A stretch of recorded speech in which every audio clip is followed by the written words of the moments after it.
বিসমিল্লাহির রহমানির রহিম। কেমন আছো তোমরা সবাই? আর কিছুদিন পরেই তোমাদের এসএসসি পরীক্ষা শুরু হবে। খুব একটা দিন সময় নাই, হাতে মাত্র কয়েকটা দিন। তাহলে এই কয়েকটা দিনে ফিজিক্সের মতো একটা সাবজেক্টে তুমি A+ বা 98% প্লাস মার্ক কিভাবে ক্যারি করতে পারো? আসো আমরা তার একটা শর্ট টেকনিক শিখব। আমাদের এইবার মোট ফিজিক্সের অধ্যায় হলো 7টা। তোমরা অনেকে ভাববা যে ফিজিক্সের মতো একটা সাবজেক্টে এত অল্প সময় আমরা কিভাবে A+ পাবো? আসলেই সম্ভব। দেখো আমি তোমাদেরকে যেভাবে বলতেছি এইভাবে প্রিপারেশনটা নেও, দেখবা আশা করি যাদের প্রিপারেশন খারাপ আছে তারা অনেক ভালো করতে পারবে, আর যাদের ভালো প্রিপারেশন আছে তারা 98% প্লাস মার্ক ক্যারি করতে পারবে ইনশাল্লাহ। দেখো কিভাবে। তাহলে আমরা যে অধ্যায়গুলো একটু ছোট, যে অধ্যায়গুলো থেকে পেজ দিয়ে জটিল কোশ্চিন কম হয়, আমরা ওই অধ্যায়গুলোকে টার্গেট। তাহলে সেই অধ্যায় কোনগুলা? আসো তাহলে সেই অধ্যায়গুলোতে আমরা যাই। প্রথমে আসি আমরা, দেখো আমাদের প্রথম অধ্যায় তো ভৌত রাশি ও পরিমাপ। তাহলে এখন আসি আমরা, দেখো তাহলে এই অধ্যায়ে জাস্ট আমাদের দুইটা টপিক্সের ম্যাথ আসে। একটা হলো স্লাইড ক্যালিপার্সের আপেক্ষিক ত্রুটি, স্লাইড ক্যালিপার্সের সাহায্যে দৈর্ঘ্য পরিমাপ করা, স্ক্রু গজের সাহায্যে তোমার ব্যাস পরিমাপ করা। এবং এখানে একটা রিং আছে। এই রিংটা কোনো একটা সিলিন্ডারের মধ্যে প্রবেশ করবে কিনা, কোনো সিলিন্ডার কোনো রিং এর মধ্যে প্রবেশ করবে কিনা, তো এই টাইপের জাস্ট ছোট্ট কয়েকটা ম্যাথ। তো এই ম্যাথগুলার প্রিপারেশন একেবারে ইজি। যারা এই বেসিকটা বুঝবা তাদের কাছে এই অধ্যায়ের ম্যাথ একেবারে সত্য কথা বলতে ভাই পানির মতো সহজ। তোমরা যারা আসলে বেসিক কনসেপ্টটা বোঝো না তাদের কাছে প্রথম অধ্যায় অনেক কঠিন লাগে, আসলে প্রথম অধ্যায় একেবারেই সহজ। তো আমরা প্রথম অধ্যায় নিয়ে আমি প্রথমে আলোচনা করব। পরের লেকচারে আমি আজকে তোমাদেরকে একটা প্যাটার্ন বুঝাই দেবো, এই প্যাটার্ন অনুসারে যদি তোমরা পড়ো এই অল্প সময়ের মধ্যে অনেক ভালো রেজাল্ট করতে পারো। ওকে, এখন আসি আমরা দেখো সপ্তম অধ্যায় শব্দ তরঙ্গ। এই যে শব্দ তরঙ্গের এইখানেও কিন্তু আমাদের কনসেপ্ট অনেক অল্প। জাস্ট তাপমাত্রা বৃদ্ধি করলে তোমার শব্দের বেগ কত হয়, এটা দিয়ে শব্দের বেগ বের করতে হয়, তারপরে প্রতিধ্বনি শুনবা কি শুনবা না, বাস। অথবা তোমার সমুদ্রের গভীরতা নির্ণয় প্রতিধ্বনির সাহায্যে শব্দের গভীরতা নির্ণয়। কিংবা একটা পাইপের এক প্রান্তে তুমি শব্দ করলে অপর প্রান্তে তুমি কয়বার প্রতিধ্বনি, মানে প্রতিধ্বনি তো শব্দ কয়বার শুনবা। তো এই আমাদের জাস্ট কিন্তু সূত্র কিন্তু জাস্ট মাত্র দুইটা বা তিনটা। তাহলে এই যে অল্প প্রিপারেশন নিয়ে শব্দ তরঙ্গে অনেক ভালো করে, তুমি যদি বেসিক কনসেপ্টটা বুঝো যে শব্দ উৎপন্ন করে দেওয়ালের দিকে আগায় গেলা, শব্দ উৎপন্ন করে দেওয়াল থেকে পিছনের দিকে সরে আসলা, তো এইভাবে কিছু ম্যাথ আছে, এইগুলো আমি থিওরি এবং থিওরির সাথে ম্যাথগুলো নিয়ে আলোচনা করি। তো এইখানে আমার শব্দ তরঙ্গ ছোট্ট একটা অধ্যায়, জাস্ট কয়েকটা টপিকস পড়লে এটা আমাকে সহজে আমি এটা কমপ্লিট করতে পারি। দেখো আমি কিন্তু গতি বল এগুলোকে এখানে আনি নাই, কারণ কি জানো এই অধ্যায়গুলো অনেক বড় এবং এই অধ্যায়ে অনেক কনসেপ্ট। আসো তাহলে আমার এখন দরকার কি বলতো, প্রত্যেকটা সেট কমন পাওয়া এবং ফুল অ্যান্সার করা।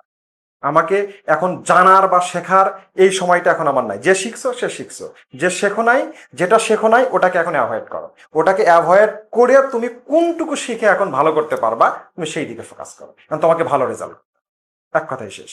আসো এইবারে সামনে দেখো অষ্টম অধ্যায়। এই অষ্টম অধ্যায়টা আরো সহজ। অষ্টম অধ্যায়ে জাস্ট কয়েকটা ডায়াগ্রাম আছে, আর আমাদের 1/f=1/u+1/v আর বিবর্ধনের সূত্র।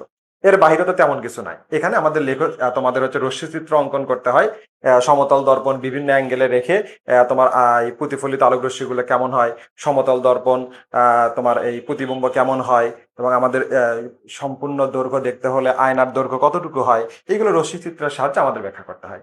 যারা রশ্মি চিত্র অঙ্কন করতে পারো এবং এর বেসিকটা বোঝো তার কাছে এই অধ্যায়টা একেবারে পানির মতো সহজ। এই দুইটা অধ্যায়ের থেকে এই অধ্যায় আরো সহজ যারা এর বেসিকটা বোঝো। আমি যখন ক্লাসগুলো দিব তখন বুঝবা যে আসলে এই অধ্যায়গুলো এতদিন কেন পড়ো নাই, এত ইজি। তোমরা এই অধ্যায়গুলো আসলে মনে করো কঠিন, অ্যাভয়েড করো, আসলে এই অধ্যায়গুলোই যে সহজ। আচ্ছা এইখানে গেল, তাহলে আমার কয়টা সেট হলো দেখো তো। আমার এইখানে দেখো এক সেট, এইখানে এক সেট, এইখানে এক সেট, আমার 3 সেট হলো। আচ্ছা এখন আসো স্থির তড়িৎ। স্থির তড়িতেও জাস্ট আমাদের 3টা টপিক। একটা হলো আমাদের আবেশ প্রক্রিয়ায় নিরপেক্ষ বস্তুকে তুমি ধনাত্মক বা ঋণাত্মক আধানে আহিত করবা কিভাবে।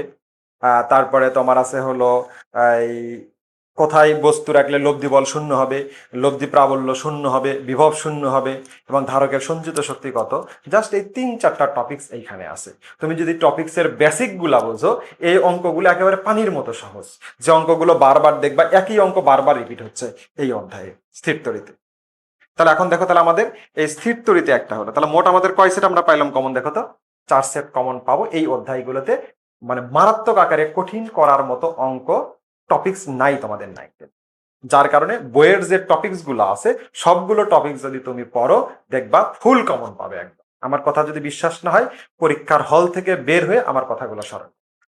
ওকে, আচ্ছা এখন আসি আমাদের দেখো আমাদেরকে 4 সেট সৃজনশীল অ্যান্সার করতে হবে। দেখো অলরেডি কিন্তু আমার 4 সেট আমি অ্যান্সার করে ফেলছি।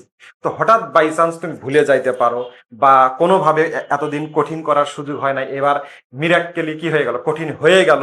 তা আমি তো শুধু 4 সেট নিয়ে প্রিপারেশন নিয়ে যাবো না, তাহলে আমাকে আরো 1 সেট কি করতে হবে, হাতে রাখতে হবে। বাস, তাহলে এখন সেই হাতে রাখার সেটটাকে আমি বেছে নিলাম। এই কঠিনের মধ্যে কাজ শক্তি ক্ষমতা, এটা আমার হলো প্লাস পয়েন্ট, মানে হাতে রাখা। তো এখন দেখো তাহলে এইখানে আমাদের কিছু টপিকস আছে যে টপিকস গুলো আমাদের একটু পড়তে হবে। তো এখনো এখানেও ধরো 4-5টা টপিকস আছে। এই 4-5টা টপিকস অলরেডি অনেকে পড়ছো, কেউ পড়ো নাই, বা এখন নতুন করে পড়াও সম্ভব, কোনো ব্যাপার না। তাহলে এখন দেখো তাহলে এই যে তোমার তাহলে মোট কয়টা হলো বলো তো, 5 সেট। তাহলে এই 5 সেট প্রিপারেশন নিয়ে তুমি পরীক্ষার হলে ঢুকবা, এমনটা কিন্তু না। এখন আমার বাকি থাকলো কি বলতো, গতি আর হলো বল। এই গতি আর বল তোমরা 9-10-এ প্রচুর পড়া পড়ছো এইটা। তো এই যে পড়াটা 9-10-এ তোমরা পড়ছো ওইটাই তুমি শুধু কি করবা, স্মরণ রাখবা এবং আরেকবার রিভাইজ দিবা। দেখবা ও তার মধ্যে থেকে তুমি 1 সেট হয়তো কমন পেয়ে গেছো, কিন্তু সব থেকে বড় অধ্যায় গতি আর বল। তাহলে আমি দেখো এই বড় 2টা অধ্যায়কে বাদ দিয়েও আমি 5 সেটের প্রিপারেশন নিতে পারছি। আমার পরীক্ষা হলে মেইন ফোকাস কোনটা বলতো, আমাকে ফুল অ্যান্সার করতে। আমি পারি, এত কিছু পারি, কিন্তু আমি ফুল অ্যান্সার করতে পারলাম না, ওই পারার কোনো মূল্য নাই পরীক্ষার হলে। তো এতদিন তুমি পারছো না পারো নাই এগুলার দেখার দরকার নেই। এখন এই মুহূর্তে তোমাকে যেটা করতে হবে, ভালো রেজাল্ট করতে হবে। ভালো রেজাল্টের জন্য ফিজিক্সে এর থেকে সহজ বুদ্ধি আর নাই। আমি যেটা বললাম, পরীক্ষার হল থেকে বের হয়ে আমার কথা একবার স্মরণ করবে, তুমি এইভাবে প্রিপারেশন নিবা। গতি আর বলটাকেও প্রিপারেশন নিবা, ওটা কি অ্যাজ ইউজুয়ালি তোমার বোর্ডের কোশ্চিন গুলো করবা, তারপরে এমসিকিউ গুলো সলভ করবা A to Z। আর এইগুলা তুমি বোর্ডের কোশ্চিন করবা, স্কুলের কোশ্চিন সলভ করবা, কারণ তুমি এই 5টা অধ্যায়ের উপরে দাঁড়াইতে চাচ্ছ। তাহলে তোমাকে এই 5টা অধ্যায়ের খুঁটি নাটি A to Z কম জানো। বন্দুকের গুলি মিস হয় কিন্তু তোমার অ্যান্সার মিস। তাহলেই দেখবা অনেকে ভাববে তুমি এতদিন পড়ো নাই, হঠাৎ করে তোমার অনেক বন্ধুরে দেখবা ফিজিক্সে ভালো রেজাল্ট হয় নাই, অথচ তোমার রেজাল্ট অনেক ভালো হয়ে গেছে। এটাই হলো টেকনিক। কারণ টেকনিকে কে আগায়ে যেতে পারে, দিন শেষে পরীক্ষার হলে যে ভালো লিখবে, ভালো মার্ক পাবে, তার রেজাল্টই ভালো হবে। আজকের মতো এ পর্যন্তই। ভালো থেকো, সুস্থ থেকো, আল্লাহ হাফেজ।